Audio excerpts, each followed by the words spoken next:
right. My name is Jeremy. I'm the ACC student here.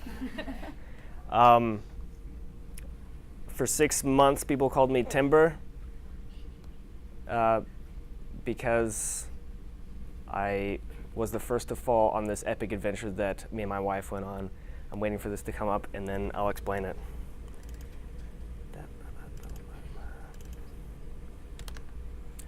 All right, so that's me and my wife. She's here in the front also. Her pseudonym was Little Engine, or the Little Engine That Could, and I'm Timber.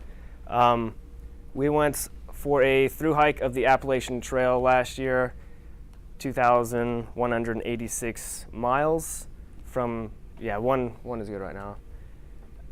From Georgia to Maine. It took us 6 months and 10 days to walk that distance. So the trail, those are what we call trail names. Almost everyone that attempts a thru hike or that is out there is given a pseudonym. She was the Little Engine That Could because she's 5'2", and she always hiked in front, and she never stopped when she was going up any hill or mountain. This is actually New Hampshire, the White's National Mountain. So a little more about the Appalachian Trail. I told you the distance, 14 states. You go up a few hundred mountains and stuff like that. There's approximately 95 miles of elevation gain and loss. So that means we climbed 50 miles up and then 50 miles back down over our 6-month and 10-day adventure. So why am I talking about this? When we got back, I think it was this idea of writing this paper for the class came up, and I didn't know what I was going to write about. And then I wanted to actually sit down and talk about some of the things that I'd learned while I was out there, and I hadn't really reflected about this. I mean, I was voluntarily unemployed, or what we joked around being fun employed. I had just gotten out of the Air Force, and we'd been thinking about doing this for years. So we went out there, we did it, we came back, and I started noticing things in society that I hadn't noticed before I had went on this trip, which I found pretty interesting. So some of the lessons learned, these are the 5 topics I talk about in my paper. I'm not going to directly talk about them now. If you guys want to read the paper, I have it online, so you can read it if you want. Simplicity of choice. I go into the fact that we're overwhelmed with things, and we get very anxious about all the different things, like what kind of car do I want to get? Is this the right degree plan for me? Is this the right career path? Do I want a Mac? Do I want a PC? Those sort of things. And I'm all for choice. A lot of people don't have the opportunity of choices, and I think you really have to find out what you want and just commit to it, and that's where that is. Minimalism. We had almost nothing when we were out there. Literally what we could carry on our back, and it turned out to be just the things that we needed. Very little conveniences. So every day we had to get water from streams. We carried all of our food. We carried our bedding, and it wasn't very comfortable. It was reasonably comfortable, but it was just so we wouldn't freeze to death, literally. And someone did freeze to death that year, so that was kind of crazy. We weren't the ones that found the body, but anyway. Anarchy works. On trail, there were a guy that we hiked with. I think he just turned 18. He just graduated high school. His name was Tarzan. Their notebooks along the trail, call them trail registers. Every time he signed off, he would say no rules, and it was true. There weren't any rules out there. You could do whatever you wanted at any time. It was just the nature of the trail and its culture. Arbitrary news and its irrelevance. We had no influence of outside society for 6.5 months. We didn't know what was going on in the news. We had no idea, and it was awesome.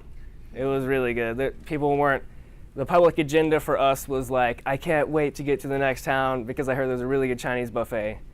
So I got back, and everyone was like, oh my gosh, did you hear about Miley Cyrus? And I was like, no. No, I didn't. I have no idea, and I'm proud of that. So, and the goodness of people. When I got back, or actually when I got out there, I was really surprised. When you're going at a slow pace like that, and you're interacting with a lot of people on a very intimate setting, people are really good. Like, no one's just flying by. Like, we went into town after town.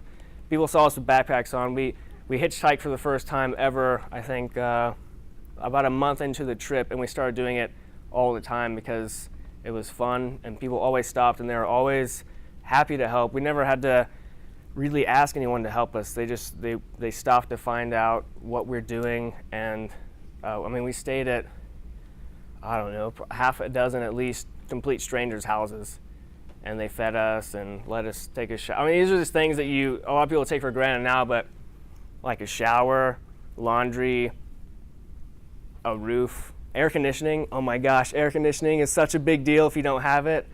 I don't know if you guys have ever had your air conditioning go out or had to be outside for a week and actually like moving. We were hiking about 8 hours a day, so the summer last year sucked. It was rough. I had heat exhaustion actually. And then we have many, many more lessons that I didn't even talk about in the paper because it would have been way too long of a paper.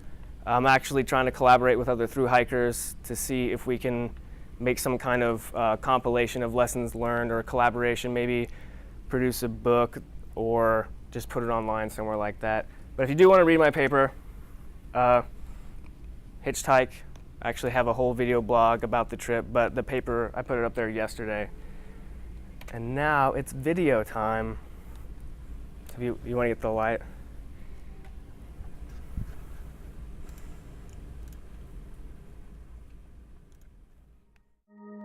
We need leaders of inspired idealism, leaders to whom are granted great visions, who dream greatly and strive to make their dreams come true. Why choose this as our goal? Why climb the highest mountain? Not because they are easy, but because they are hard. There comes a time in your life when you decide to try something most won't, do something most don't.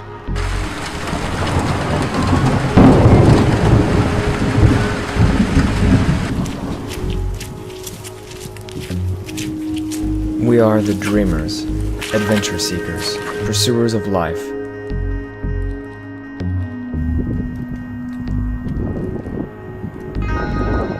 We are followers of the white blazes, deep into nature and its beauty.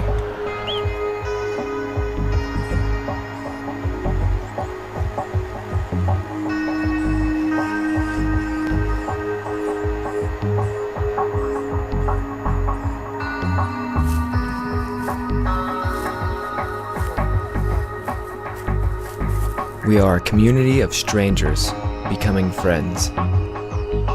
Happy birthday to Lincoln. Happy birthday to you. There it is, there's the record. We are humble recipients of kindness and love in exchange for good company.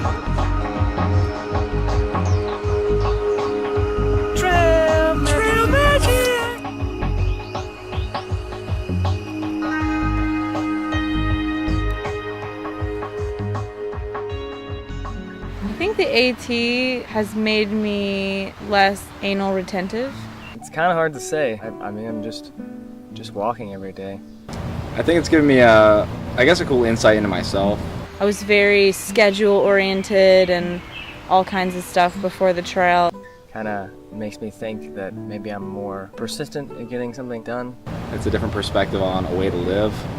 It's not something I want to do forever, but I'm glad that I'm doing it now. You kind of have to learn to let your schedules go out here because the trail dictates what you do. You can make a schedule, but the trail will make you change it. It's made me more spontaneous, I think. I mean, you just have to do what makes the most sense at any given moment. I think the AT, it made me a really good walker. I think it has affected me by kind of instilling this sense of unease. It gave me a sense of one accomplishment. Really, I'm still the same person. But in a good kind of way, like eustress instead of de-stress. Kind of faith in myself, faith in my ability to follow through with something that I set out to achieve. I would like to think I am still a more patient person, but since I've been back, that patience has really been tested, and sometimes I have failed in keeping it. I'm not okay with just sitting around. I'm always kind of wanting to get out there and do something. I feel like I'm more patient than I was. I can kind of see that something may not be perfect right now, and I may be upset, but I can't let that ruin my entire experience or my entire day. I feel that I can move through things a little bit quicker, instead of kind of hanging on to them or hanging on to a bad mood. Just realize it's just right now, and it's going to pass pretty quickly, especially if I just let it pass. Just the random acts of kindness that we have gotten from people. The best part about the AT is never knowing what's going to happen. I think it's just been having time to myself and my own thoughts, interacting with people in kind of a more real setting. For every bad part, there's like an awesome part. Everybody, for the most part, I would say 99% of the people we've met along the trail, whether it be a hiker or a trail angel or people we've met in town just curious about what we're doing, everyone has been so nice and so just genuinely wanting to help and curious and friendly. I think personal growth, it's been a good time to kind of get my head around different ideas, maybe get some insight into myself. The trail always delivers. I mean, it's kind of you always have what you need and the time that you need it. It may not feel like it, but trail magic will come along or something will happen that it just works out every time you need it, and it's really cool. The toughest part was when it was hot and muggy and buggy. I was just hating life. Being forced to deal with everything out of your control. Definitely the mental component. The number one thing that just I couldn't stand was having to put on sweaty clothes that were still sweaty from the day before because it was so muggy, nothing ever dried out. And I mainly just nature in general, because you're outside all the time. You can't retreat. Whatever is happening, and you have to deal with it. Finding the motivation every day to wake up, whether it was freezing cold, whether it was extremely hot and humid, whether your clothes were frozen or sweaty and sticky, finding that drive to keep moving. And you would put them on and they were just slimy with like the last week's grime, and it brought me to tears a couple of times having to put on my clothes in the morning and just step out into that, well, step out, I was already in it, just be in that heat and mugginess and bugs all the time. So when it's hot, it's hot. And when it's cold, it's cold. If you're wet, you're wet. There's no getting out of whatever situation you're in. You cannot hide.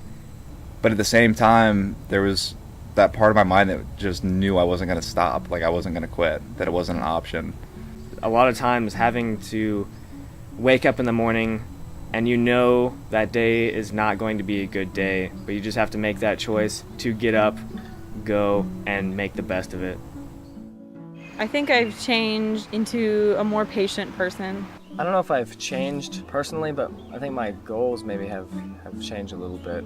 I honestly do think I'm more able to laugh at stuff now. I had quite an interesting chat with God at one point about a fly that was bothering me, like really bothering me. I definitely want to minimize my lifestyle. I was in tears because this bug was bugging me so much. When bad stuff happens, I can kind of see the end of it. Not have as much stuff, not be tied down to as many things. So.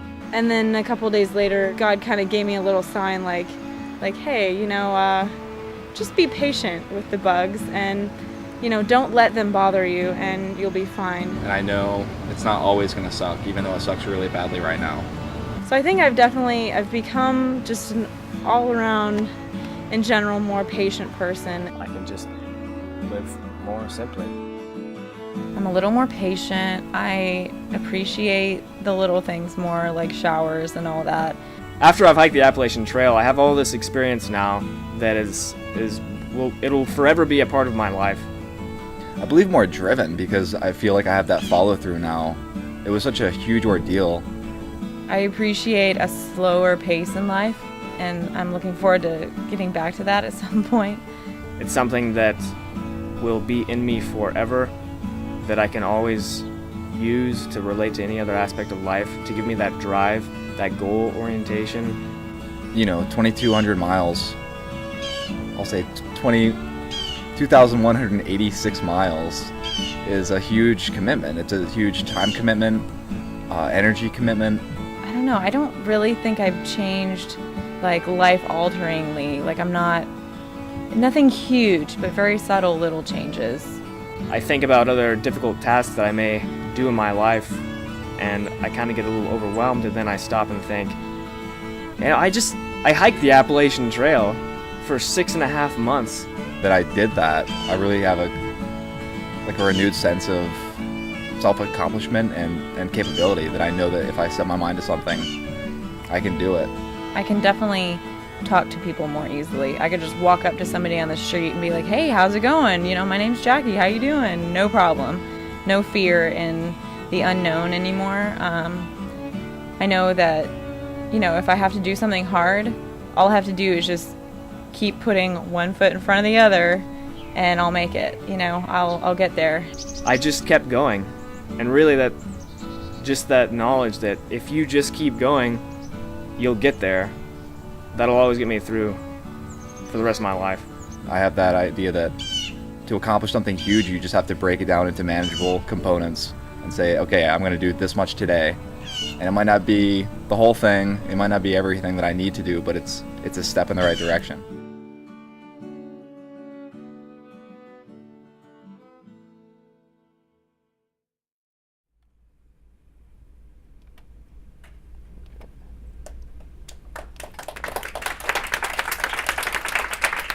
I'm not done yet.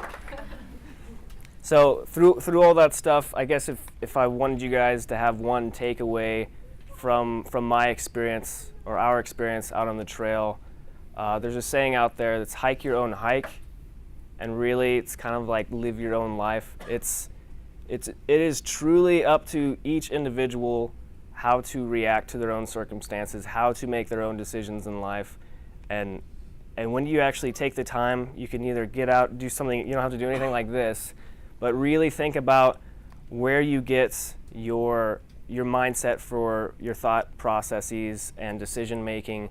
Is it from your culture, your tradition, your society, wherever it's coming from? Is it truly what you want?